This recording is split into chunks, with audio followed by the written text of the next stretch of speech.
Hello दोस्तों, जैसा कि आप लोगों को पता है हम लोग की छत्तीसगढ़ की इतिहास की फ्री वीडियो सीरीज श्रृंखला आप लोगों को निःशुल्क प्रदान की जा रही है और आज ही हमारा वीडियो श्रृंखला का 5वां पार्ट है।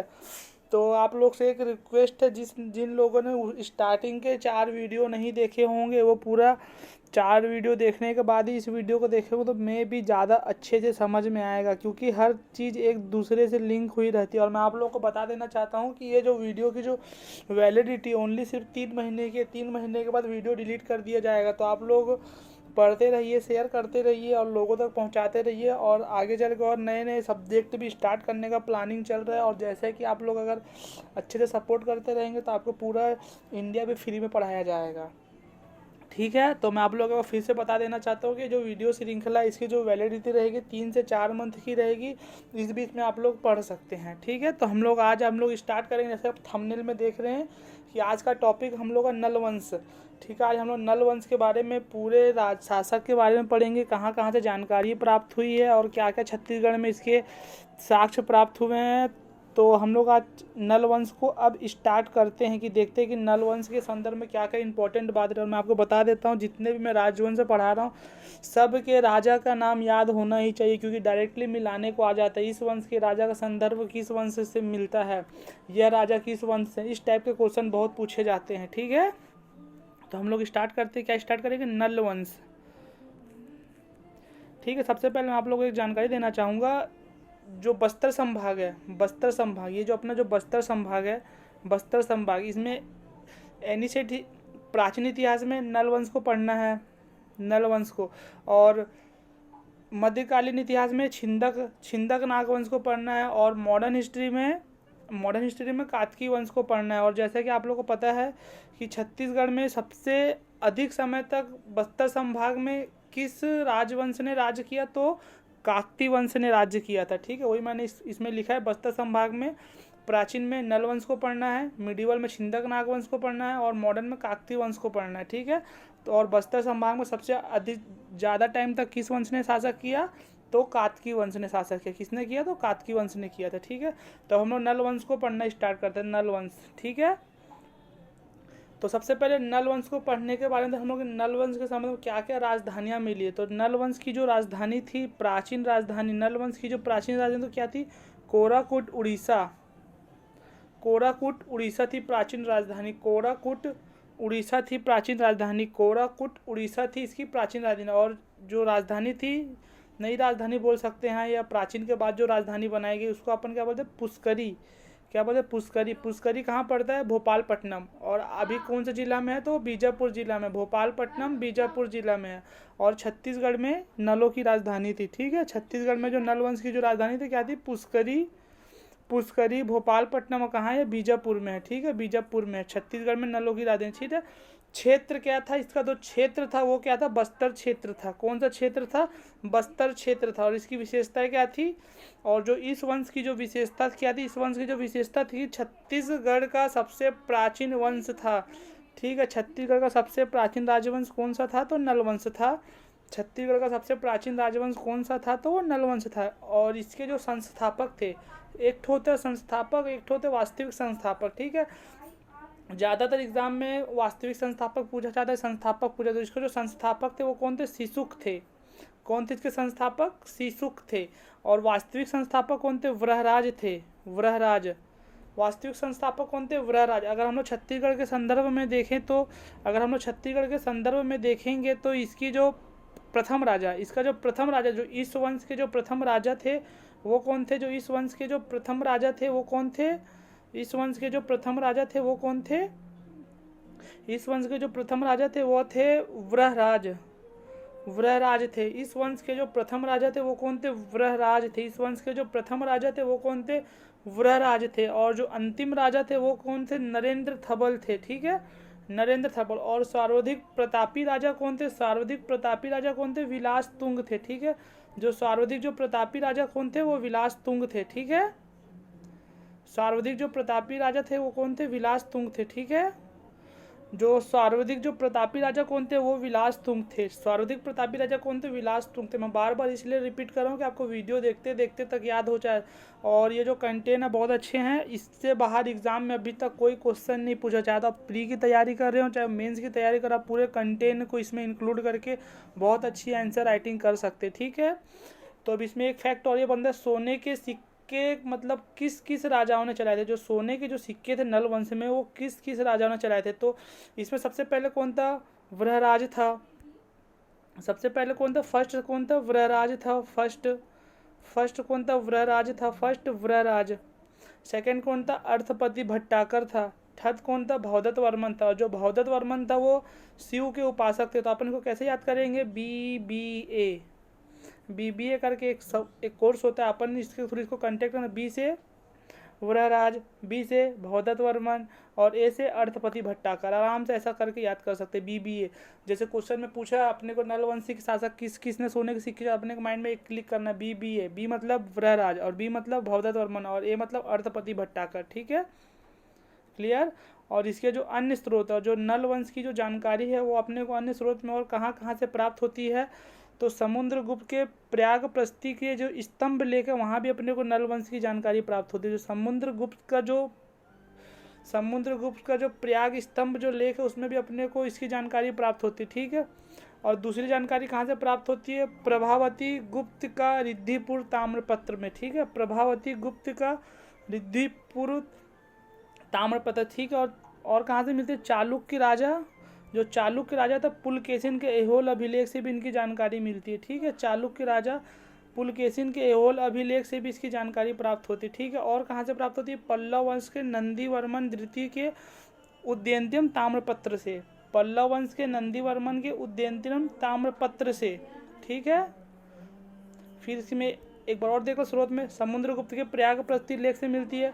प्रभावती गुप्त के रिद्धिपुर ताम्रपत्र से। प्रभावती गुप्त कौन थी, चंद्रगुप्त द्वितीय की पुत्री थी, जिसका विवाह किससे हुआ था, रुद्रसेन से हुआ था, रुद्रसेन द्वितीय से, ठीक है। फिर चालुक्य राजा पुलकेशिन के ऐहोल अभिलेख से भी इसकी जानकारी प्राप्त होती है। और पल्लव वंश के नंदीवर्मन द्वितीय के उद्यंत्यम ताम्रपत्र से भी इसकी जानकारी प्राप्त होती है, ठीक है।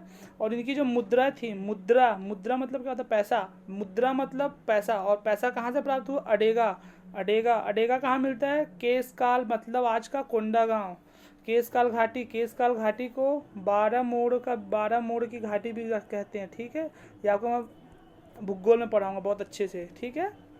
केशकाल वर्तमान का कोंडागांव।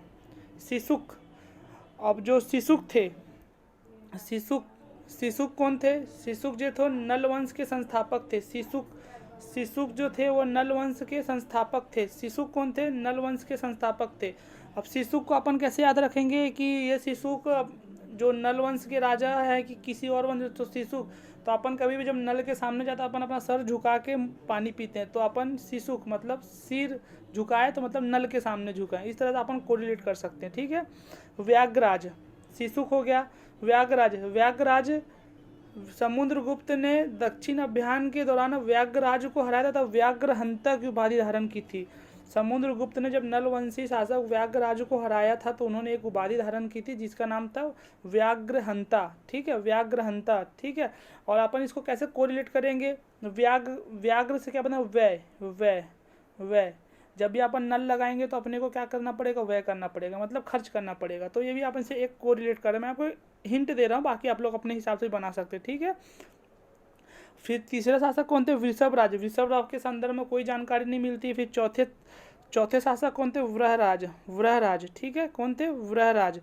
तो वृहराज की जो स्वर्ण मुद्राएं मिली वो कहाँ से मिली, वृहराज की जो स्वर्ण मुद्राएं मिली वो कोंडा गांव से मिली। कोंडा गांव से कहाँ से, अडेगा से, ठीक है। और अपन वृहराज को कैसे कोरिलेट करेंगे, वृह से क्या बना देंगे, राह, और रास्ते में क्या रहता है, नल रहता है, नल, ठीक है। राह में क्या रहता है, नल रहता है। इससे भी अपन कोरिलेट करके आप लोग बना सकते हैं कि जो वृहराज का संदर्भ किस वंश से था, तो नल वंश से था।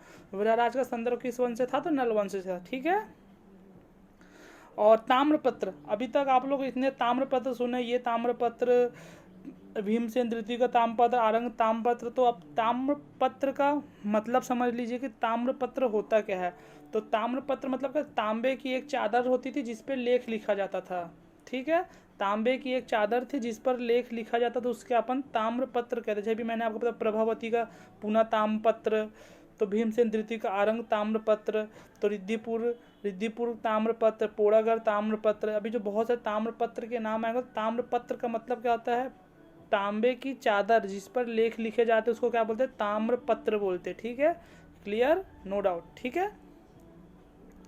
फिर उसकी वृहराज के बाद कौन शासक बनते हैं, भौदत्त वर्मन, ठीक है। भौदत्त वर्मन के बारे में क्या जानकारी मिलती है, भौदत्त वर्मन वाकाटक ने नरेंद्र सेन को हराया था। हम लोग जो तीसरे वीडियो में पढ़े थे वाकाटक वंश, वो फिर से रिपीट हो रहा है। इस चीज़ को आप लोग याद रखिएगा, ये फिर से 2 बार रिपीट हो चुका है। एक बार समुद्रगुप्त में रिपीट हुआ था, एक बार वाकाटक में रिपीट हुआ था, फिर अभी नल वंश में रिपीट हो रहा है, ठीक है। तो जो भौदत्त वर्मन थे, भौदत्त वर्मन ने किसको हराया था, नरेंद्र सेन को हराया था। और वो किस वंश से थे, तो वाकाटक वंश से थे, ठीक है। मैं जैसे आपको बताया था, अब देखिएगा पुराना वीडियो, आपको अच्छे से क्लियर हो जाएगा, ठीक है। और जो भौदत्त वर्मन के आराध्य देव कौन थे, भगवान शंकर थे, ठीक है। भौदत्त वर्मन के आराध्य देव कौन थे, भगवान शंकर थे। और इनकी पत्नी का क्या नाम था, अचालिका भट्टारिका।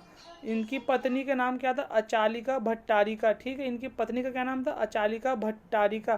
तथा इनकी पत्नी के नाम से ही बहुत सारे राजाओं ने भट्टाकर की उपाधि भी धारण की है, ठीक है। इसमें जो इसके जो अभिलेख मिलते हैं, कौन से अभिलेख हैं, पोड़ागढ़ शिलालेख।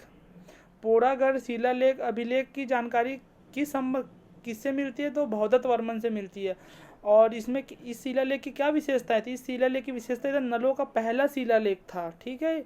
ये जो शिलालेख था वो नलों का पहला शिलालेख था। मतलब जो नल वंश के जो राजा थे उनका पहला शिलालेख क्या था, तो पोड़ागढ़ शिलालेख था, ठीक है। याद रखिएगा, एकदम इम्पोर्टेंट फैक्ट है, पोड़ागढ़ शिलालेख को नलों का पहला शिलालेख कहते हैं, ठीक है। और भौदत्त वर्मन को जो एक ताम्रपत्र मिला उसको क्या बोलते हैं, रिद्धिपुर ताम्रपत्र।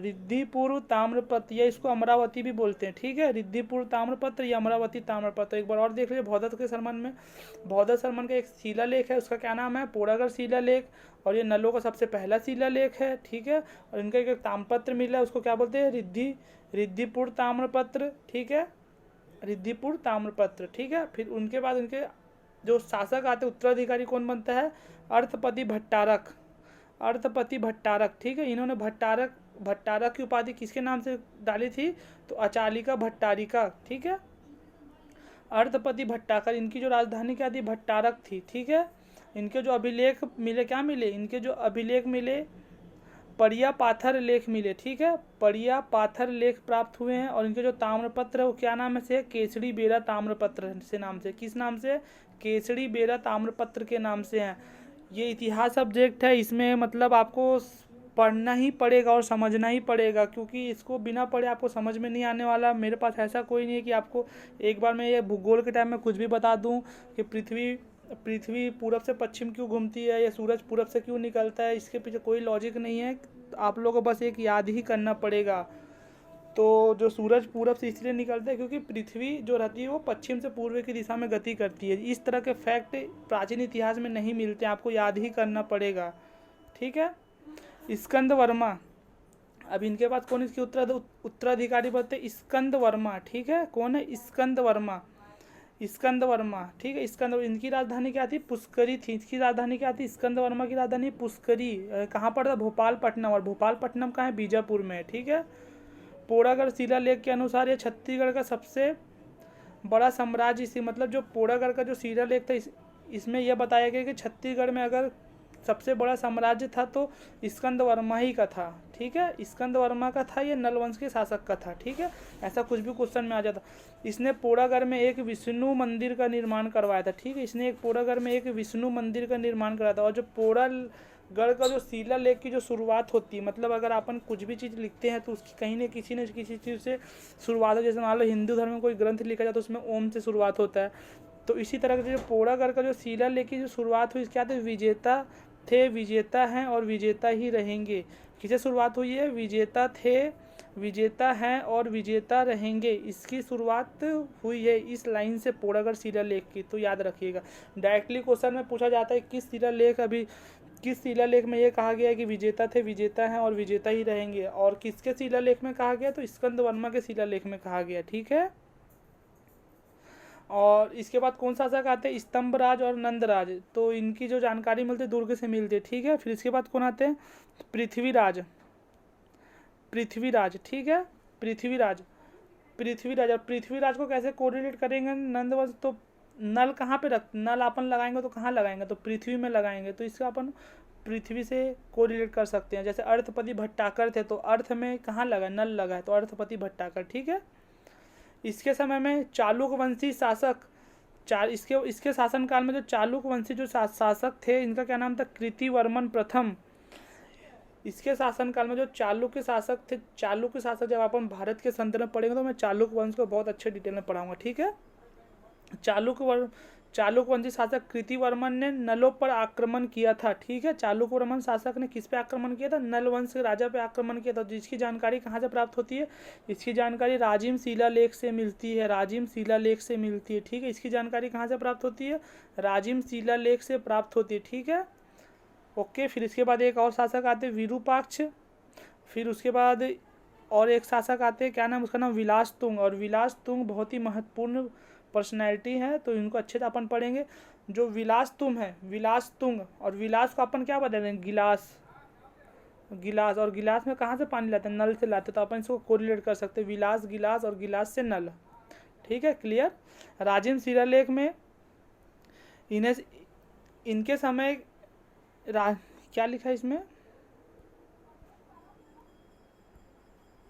हाँ, तो इसमें क्या लिखा है, राजिम शिलालेख, जो शिलालेख था वो कब लिखा गया, तो राजिम शिलालेख जो लिखा गया तो विलास तुंग के शासनकाल में ही लिखा गया था। ठीक है। जो राजिम शिलालेख थे वो कब लिखा गया था, तो इनके ही समय में लिखा गया था। तो कब लिखा गया था, तो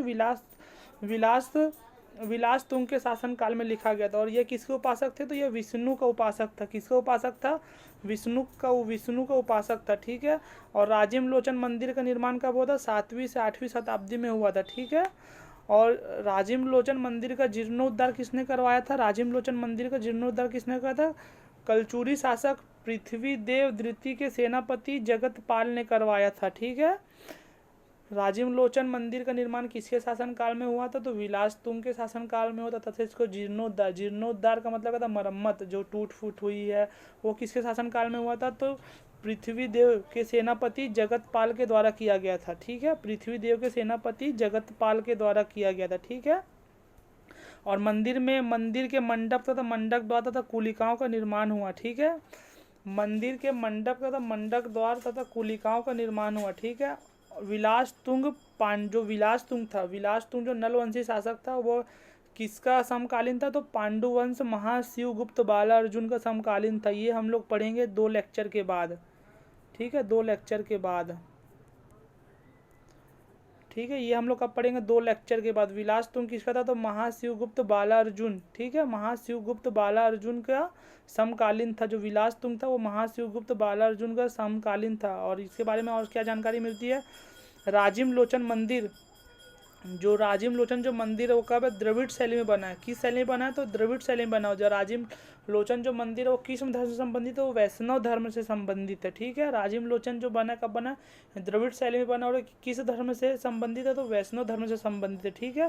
छत्तीसगढ़ के प्राचीन इतिहास का स्रोत विलास तुंग के राजिम शिलालेख से ही मिलता है। जो छत्तीसगढ़ का जो प्राचीन इतिहास का जो स्रोत है, जो मेन स्रोत है, वो कहाँ से मिलता है, जो विलास तुंग के राजिम शिलालेख से ही मिलता है। ठीक है। तो राजिम शिलालेख से ये भी फायदा होता है कि अपन राजिम शिलालेख से छत्तीसगढ़ के प्राचीन इतिहास को आसानी से समझ सकते हैं। और जो राजिम शिलालेख है वो किसका है, तो विलास तुंग का है। ठीक है। फिर इसके बाद कौन आते हैं, पृथ्वी व्याघ्र। ठीक है। पृथ्वी व्याघ्र। ठीक है। इसके बाद कौन है, पृथ्वी व्याघ्र। तो इनके बारे में कुछ जानकारी, उद्यंतम दानपत्र से यह ज्ञात होता है कि इन्होंने शासन किया। तो उद्यंतम दानपत्र से ज्ञात होता है कि इन्होंने शासन किया था। ठीक है। इसके बाद क्या है, भीमसेन तृतीय।